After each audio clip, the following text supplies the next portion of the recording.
Hey, welcome back, brothers and sisters. We continuing on with our North Pole, our Mercator series. If you've been following me, we've been diving deep on this Mercator map, the land of the Pygmies, Dogon cosmology, and just really diving deep into our true human origins. Well, we're just going to continue the series today because we got so much more to go over. In the previous video, we spent 6 hours explaining the evolution of Mercator's maps, and we pretty much went over the basic Mercator map, the 1569 world map. That'll be the one you see in the bottom right corner. We pretty much got familiar with those 4 lands. We also went over the double quarter-form world map, and we dove deep in that last video, and we went for 6 hours. And we also talked about the nature of the darkness that Mercator showed in his map in the form of a dark tower. We expressed the nature of that dark tower. Well, in this series, we're just gonna move forward with some more information on Mercator and his map, and also what he described this North Polar region to be like. I truly believe that the map we're looking at in the bottom right corner is what the North Pole looked like. I trust Mercator because his map goes along with all of the ancient cosmology and ancient accounts of the North Pole, as you see in the collage, and we already went over that. So Mercator talks a lot about these 4 continents and what life is like in this part of the earth. And I would like to share some of Mercator's writings and some information about the North Pole so that we can get a peek into this region. So we previously read that Mercator died in 1594, leaving his last great project, a 6-volume atlas in history of the world, unfinished. His only surviving son, Rumhold, and the men of his workshop, which included 3 of his grandsons, gathered up his completed materials and published them as a 3rd volume to accompany the 2 already published. These materials included 28 maps and the first chapter of his history. One of those maps was an enlargement and update of his North Polar projection. As with the 1569 map, the most distinctive feature of the map is 4 large islands where the Arctic Ocean should be.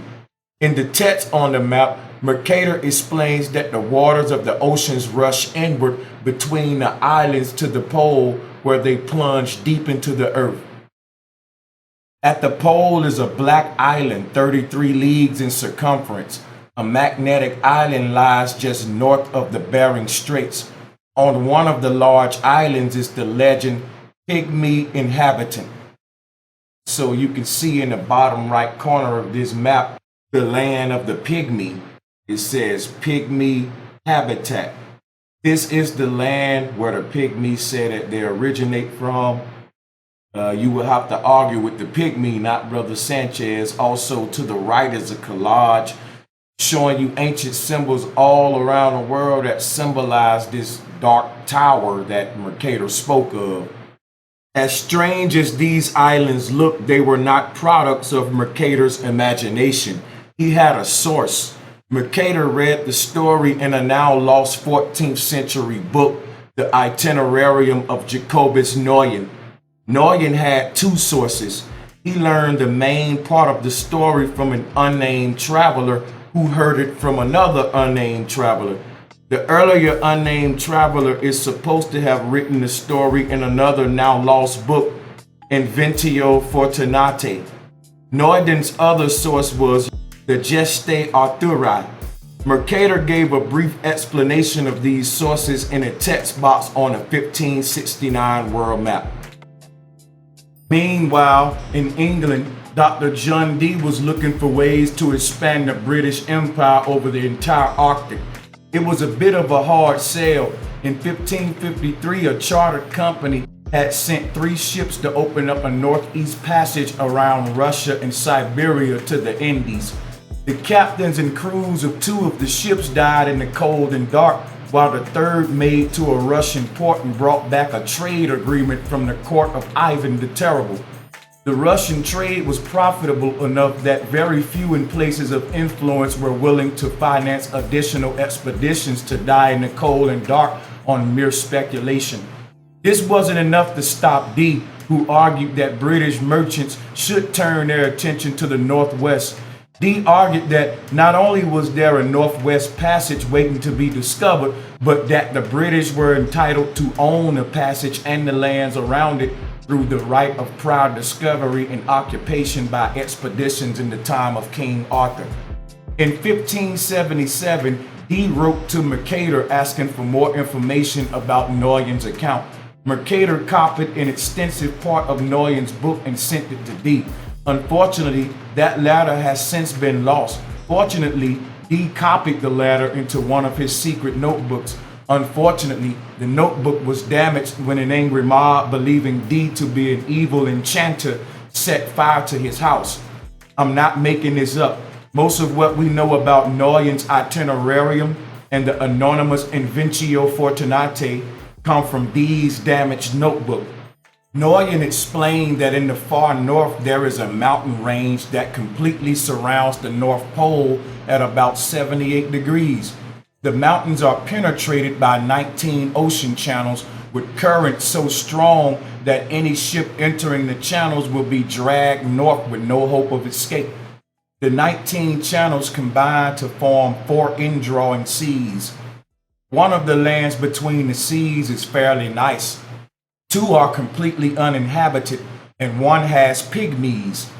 The province of Dusky Norway is attached to one of the Arctic islands by a narrow isthmus. West of Dusky Norway is the easternmost extension of Asia, the charmingly named Province of Darkness. Above these 2 provinces is a large island called Grokland, which shields them from the indrawing seas. Some giants live on Grokland. The weather is misty and dull in the far north. There are no trees and the wind is too weak to turn a cornmeal, let alone prevent ships from being pulled to their doom. Naturally, King Arthur thought this gloomy barren land where the river sucked was just what he needed to add to his realm. In 530, he sent out armies and colonists and conquered the whole thing. This much comes from the lost Gestae Arturi. In 1364, 8 people came to the court of the King of Norway from the islands. They were descendants of some settlers who had been sucked into the indrawing seas. One of the 8 was a priest carrying an astrolabe that he said he had received from an English Mennonite monk whom he had met in the islands. This monk, he said, has spent years traveling the islands and making geographic observations with his astrolabe. The monk's description of the north confirmed that in the Gestae Arturi and added details about the arrangement of the channels and islands. He had journeyed as close to the pole as possible. At the top of the world, the 4 indrawing seas come together and circle round before disappearing into the earth beneath the black magnetic island. The only people the monk met in his travels were a band of pygmies, mostly women. The monk later wrote up his observations as a report of King Edward III of England. This is the Inventio Fortunata.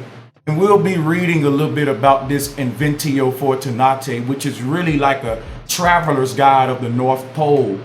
It's really an ancient tour guide, very interesting. I also find it interesting that the only people the monk met in his travels were a band of pygmies, and most of them was women. Scientists teach us that the human race originate from 5-foot women who were monkey-like creatures. They got the Lucy skeletons. Lucy would have been a pygmies. So we read on, it says that the priest from whom Noyen presumably heard the monk's story never laid eyes on the Inventio Fortunata. Mercator doesn't make clear whether he heard the story from the priest or from additional middlemen. However, Noyen must have had independent knowledge of the report. If the priest met the English monk on his way back from the north, he wouldn't have written the report yet. And Noyen mentions that the monk made 5 more voyages for Edward after writing the Inventio Fortunata. We too have independent confirmation that the report existed. Both Martin Beheim's 1492 globe and Johannes Rush 1507 world map mention using information from it. Be advised, people, that in some of the maps that was going around during this time, for example, in Johannes Rush's 1507 world map, there was a lot of things being altered. People were starting to destroy Mercator's great work. So again, for example, Johann Rush's 1507 world map, Rush interpreted the 19 channels and 4 lands differently than Mercator. He also ignored the Pygmies and populated 2 of the islands with legendary tribes out of Herodotus. So here comes the beginning of the fairy tales surrounding the North Pole. This shows you an example of how we lost the facts. Mercator was on point and he was doing real investigation, and these 4 islands around the North Pole and the Dark Tower at the center of it that was spoken of by all the ancients and all of these symbols and all of these maps started to become occult knowledge. And when you talk about the North Pole today, you talk about Santa Claus. That's the popular story about the North Pole in our time. But during 1507, we see the beginning of the first North Pole mythologies to hide the truth. And in this map from Johann Rush, he just completely ignored the land of the Pygmies and populated 2 of the islands with legendary tribes out of Herodotus. So right there, we start to blend Greek mythology with ancient truth, geographic truth. So now when we talk about the North Pole today, there are so many mythological stories across the world, but they all originated from the truth. And all of these symbols tell us the truth as well as Mercator. So it's time that we go back to the truth and snap out of the mythology, because our compasses are pointing us north for a reason. There's no myth about it, people. Mercator and the ancients were right about the nature of the North Pole. So let's read some more. The popular impression that map makers of the time simply made things up to fill empty space on their maps is not true. The best map makers combed through all the sources at their disposal, hunting for nuggets of information. Even the sea monsters were based on mariners' reports. And on Mercator's 1595 map, he based the far north on Noyen's book. The north coast of European Russia, he based on reports from the English merchants allowed in under the agreement with Ivan the Terrible. For Asia, he used Marco Polo and Pliny the Elder. Around Greenland, he included information from Martin Frobisher's 3 voyages, one of the projects that Dee had been lobbying for when he wrote to Mercator. The large, non-existent island of Friesland below Iceland and in the upper left-hand inset was based on a widely believed book about the voyages of a Venetian family in the 1380s. The real crime of Renaissance map makers was that they were so eager for information they ended up being credulous and uncritical. In the next century, additional information allowed cartographers the luxury of choosing between competing sources. So in the postscript of this article, it reads, "And what of the Arctic Pygmies? Pygmies in ancient and medieval lore were not merely small people. They were one of the monstrous races said to inhabit the far parts of the world. In the case of the Pygmies, monstrous was not a moral judgment.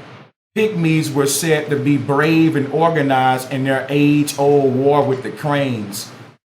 On his map, Mercator said that the Pygmies of the far north were like the Skraelings of Greenland. Skraeling is the word the Norse used for the various natives of the New World, mainland Indians, the Dorset people of the islands, and the Eskimos who replaced the Dorsets in the early 2nd millennium. Kristen Seaver writes that although its exact etymology is obscure, the word Skraeling was almost certainly intended as a translation of pygmy. The Norse believed that Greenland and the lands to the west were either part of Asia or islands near Asia.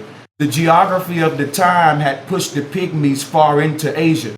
When the Norse met small people in what they believed to be Asia, it made sense for them to believe they had discovered the homeland of the legendary Pygmies. Olaus Magnus described the pygmies of Greenland as small in stature but big of heart and able to kick butt many times their size.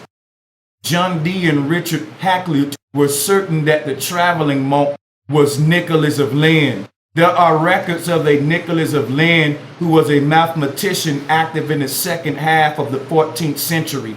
At first glance, a mathematician would be a good match for a man who traveled the world making measurements with an astrolabe. What little is known of the biography of this Nicholas excludes him. He was probably too young. He was a Carmelite brother, not a Mennonite, and there is no mention of him ever traveling, let alone spending years away on various missions for the king. But there is another possibility. In Lynn at that time, there was also a Mennonite house. Is it possible that there were two Nicholas of Lynn? If there was a Mennonite Nicholas of Lynn, what became of him? Noyen writes that monk went on 5 more missions for King Edward III, though he doesn't say what or where those missions were. Perhaps Nicholas engaged in regular mission work among the little people he found near the pole. Perhaps he eventually stayed with them and taught them reindeer herding and toy making. So it all makes sense now when we talk about Santa Claus or Saint Nicholas being at the North Pole with the little dwarfs, his little elves. So we see where they get this mythology from. It's based on real journals of expeditioners at that time. The Inventio Fortunata, or fortune-making discovery, is a lost book probably dating from the 14th century, containing a description of the North Pole as a magnetic island, the Rupes Nigra, surrounded by a giant whirlpool in 4 continents. No direct extracts from the document have been discovered, but its influence on a Western idea of the geography of the Arctic region persisted for several centuries. The book is said to be a travelogue written by a 14th century Franciscan Mennonite friar from Oxford who traveled the North Atlantic region in the early 1360s, making some half a dozen journeys conducting business on behalf of the King of England, Edward III. He described what he found on his first journey to the islands beyond 54 degrees north in a book, Inventio Fortunata, which he presented to the king. Unfortunately, by the time the Atlantic explorers were seeking information in the 1490s, the Inventio had gone missing and was only known through a summary in a second text, the Itinerarium, written by a Brabantian traveler from Hertogenbosch named Jacobus Noyen, also known as James Noyen. Noyen's summary was the basis for the depiction of the Arctic region on many maps, one of the earliest being Martin Beham's 1492 globe. By the late 16th century, even Noyen's text was missing, so most of what we know of the contents of the Inventio Fortunata, other than its use on the maps, is found in a letter from the Flemish cartographer Gerardus Mercator to the English astronomer John Dee, dated April 20, 1577, now located in the British Museum. Noyen's information came in a very roundabout way. In 1364, a priest from one of the Atlantic islands had returned to Norway, bringing with him an astrolabe which he had received from the visiting Franciscan friar in exchange for a religious book. He made a detailed report to the King of Norway. Copies still survive of a social and geographical description of Greenland by a local church official named Ivar Bardason, who turns up in Norwegian records in 1364. So this much of Noyen's story tallies well with reality. Noyen seems to have obtained his information from Norwegian sources sometime later. Neither he nor the priest having actually seen the Inventio. Noyen's account, originally in his own language, mixes probable fact with what may have been his own attempts to research the background, stating that Greenland was the first settled at the orders of King Arthur, whose army supposedly conquered the North Atlantic islands. He also refers to the quote-unquote indrawing seas, currents which drew ships northward, so that nearly 4,000 persons entered the indrawing seas who never returned. But in AD 1364, 8 of these people came to the king's court in Norway. Among them were 2 priests, one of whom had an astrolabe, who was descended in the 5th generation from a Brussels citizen. One, I say, all 8 were from those who had penetrated the northern groups in the first ships. Of the visiting Franciscan, Noyen or Mercator summarized the priest's report thus. Leaving the rest of the party who had come to the islands, he journeyed further through the whole of the north and put into writing all the wonders of those lands and gave the King of England this book, which he called in Latin Inventio Fortunata. In reality, the book may have been a detailed report intended mainly to highlight the commercial possibilities offered by the North Atlantic following the decline of Norwegian interest in its colonies. I think one interesting thing about the passage that we just read is the fact that it was said that nearly 4,000 people entered those indrawing seas at the middle of the earth, and a few of those people actually returned. So are we reading that this is like some sort of time portal, time travel portal at the North Pole? That's very interesting. So one thing I wanted to point out is today, most of this knowledge was hidden from our generation. This is ancient knowledge. This is normal stuff in the jungle. But today we laugh at it because we've been dumbed down to alienate us from this knowledge. Like I said, they turned it all into stupid mythologies like Santa Claus and elves and all of that. But where they get the whole St. Nicholas concept from is a guy by the name of Nicholas of Lynn. So this guy, Nicholas of Lynn, became known to us Westerners as St. Nicholas. And you know this Nicholas of Lynn also got a lot of knowledge about the North Pole from the Pygmy people. So instead of them telling us about this stuff and being real with us about Nicholas of Lynn and the secrets of the North Pole and the Pygmy, they taught us that Santa Claus lived at the North Pole with elves. This is subconscious programming. They also deleted it from our maps. But I'll leave it up for you guys to decide. Compasses are obviously pointing us to something special at the North Pole. Mercator's contemporary, the 16th century English historian Richard Hakluyt, identifies the author of the Inventio as Nicholas of Lynn. Hakluyt apparently arrived at this conclusion because of Geoffrey Chaucer's mention of Nicholas in his treatise on the astrolabe. Hakluyt did not himself, of course, have a copy of the Inventio. Nicholas was alive at the right time and had the right skills, but he was a Carmelite friar, not a Franciscan, and no earlier biographer indicates that he spent years traveling back and forth across the Atlantic on government business. The concept of the pole as a magnetic mountain goes back at least to Roman times, but the author of the Inventio Fortunata added other features to the picture as well as measurements. Whether or not the Inventio is the source of the medieval concept of the North Pole as a magnetic mountain surrounded by a circular continent divided by 4 powerful rivers, maps as early as Martin Beham's 1492 globe depict the region in this way. Johann Rusch's Universaler Cogniti Orbis Tabula from 1508 features a marginal note mentioning the Inventio Fortunata. It is said in the book concerning the fortunate discovery that at the Arctic Pole there is a high magnetic rock, 33 German miles in circumference. I want to stop right there and point something out.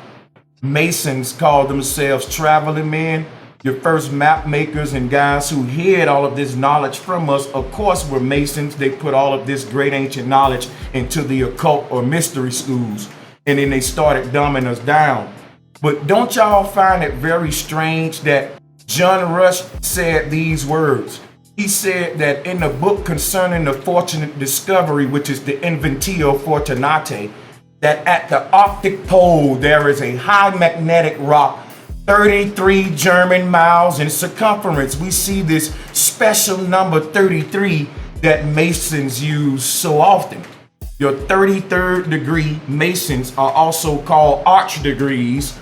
And the Arch of the Covenant is this missing capstone. Is also can be synonymous with the firmament dome and the goddess Nut Polaris. But we see that it's 33 German miles in circumference, and 33 is a very important number to Freemasons. It also says that a surging sea surrounds this rock as if the water were discharged downward from a vase through an opening. Around it are islands, 2 of which are inhabited. Gerardus Mercator's world map of 1569 reflects his reading of Noyen's itinerarium. It also features a marginal note alluding to the Franciscans' discovery, but not to the book itself, which he never saw. We have taken from the itinerarium of Jacobus Noyen of the Hague, who makes some citations from the Gesta of Arthur of Britain. However, the greater and most important part he learned from a certain priest at the court of the King of Norway in 1364.